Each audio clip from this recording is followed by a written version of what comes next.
In this week's market update, domestic investors are focused on Brexit developments as a general election looms. And August sees defensive shares and gold in favour as the number of bonds with negative yields soars. With MPs returning to Westminster after the summer break, the eyes of UK investors are transfixed by extraordinary political developments. The challenge is not just understanding what's going on, but keeping pace with the rapidly unfolding events. This week is shaping up to be a defining moment in the unfolding Brexit saga, as the government and opponents of a no-deal exit marshal their forces. Today and tomorrow look like being the key days as MPs seek to use hastily approved legislation to prevent a no-deal, while Boris Johnson has promised to block the passage of such a bill by calling a general election. As MPs return to the House today, the first thing they will try to do is to take control of the parliamentary agenda, using Standing Order 24, a mechanism that allows MPs to debate specific and important matters requiring urgent consideration. Rebel MPs led by Labour's Hilary Benn and some key Conservatives such as former Chancellor Philip Hammond will propose a bill that would force the Prime Minister to request an extension to Article 50 if he has not secured a withdrawal agreement by October the 19th.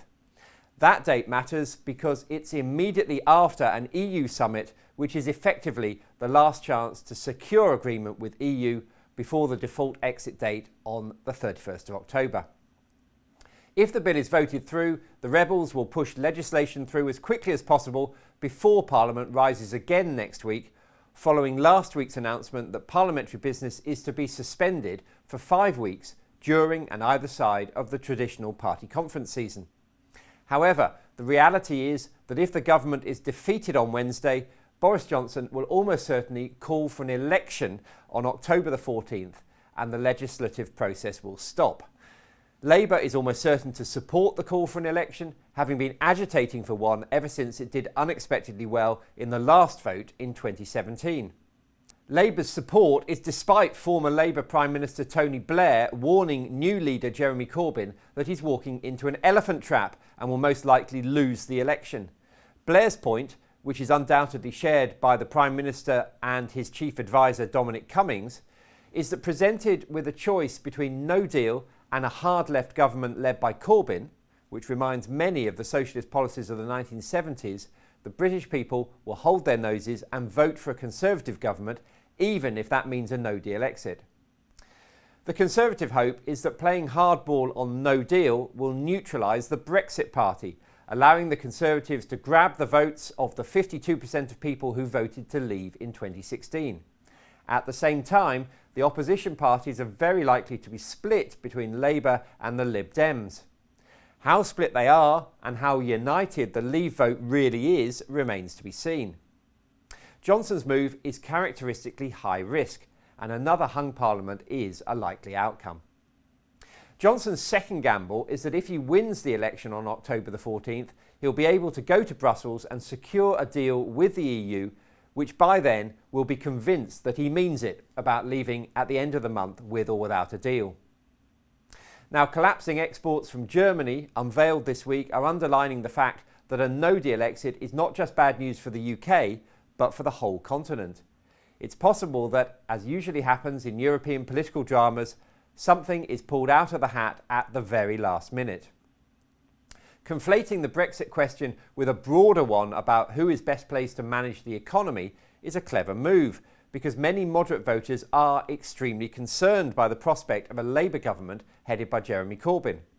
Analysis by the Financial Times and Clifford Chance, the law firm, this week suggested that Labour is planning to confiscate £300 billion worth of shares in 7,000 companies in a proposed handout to workers. Other measures include a right-to-buy scheme for private tenants and higher taxes on landlords. More generally, taxes would be certain to rise under a Labour government. As ever, turmoil in British politics has been reflected in the exchange rate. The pound hit new recent lows as the news unfolded this week, with sterling down to less than $1.20, its lowest point since 2017. The only real beneficiary of the UK's political upheavals has been the FTSE 100, the export and overseas earnings heavy benchmark index, which typically does well when the pound falls in value. A weaker sterling raises the value of profits earned overseas, and it makes the UK more competitive in overseas markets. UK shares have gained more than 3% since the middle of last week in the UK. Meanwhile, the economic backdrop continues to deteriorate, with data on Monday showing that UK manufacturing contracted at the fastest rate for 7 years. Meanwhile, a study by the Bank of England showed a double-digit decline in corporate investment due to Brexit uncertainty. And the latest retail sales figures also made depressing reading, with sales flat in August compared with the same month last year. That was the second worst reading in August since records began in 1995, with only the August after the 2016 referendum showing lower growth. Elsewhere in global markets, investors spent the summer moving away from riskier assets and towards safe havens like government bonds, as trade tensions and geopolitical worries reduced investors' risk appetite.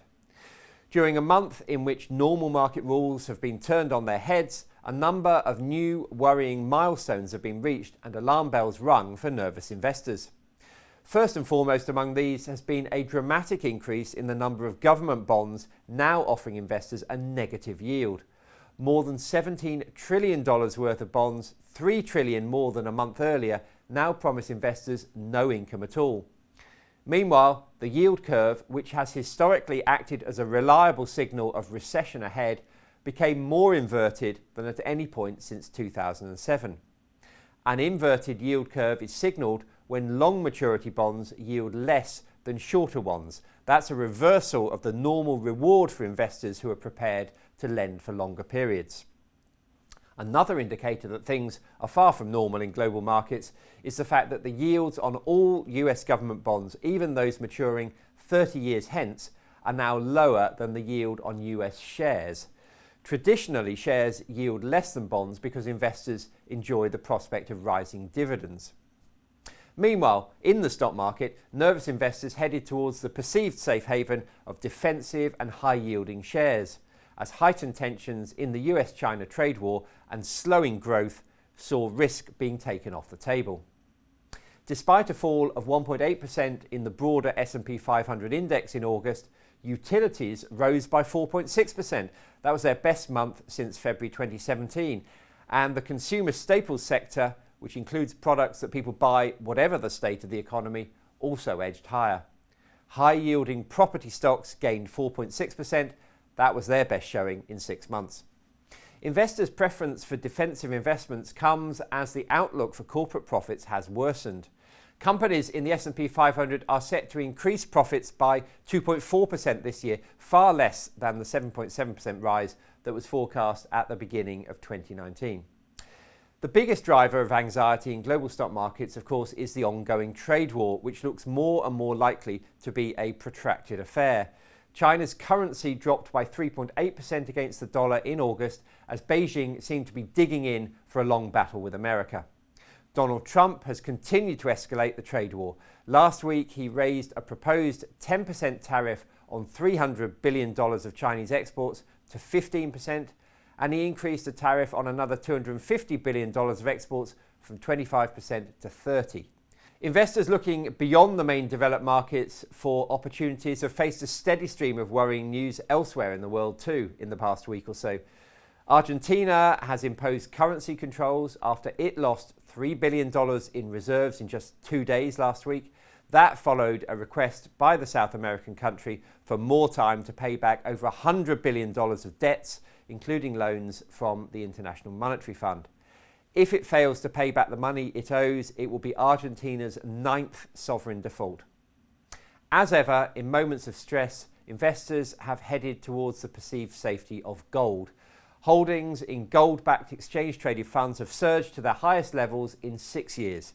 The price of gold rose 8% in August, and it stands at its highest since April 2013 at around $1,525 an ounce.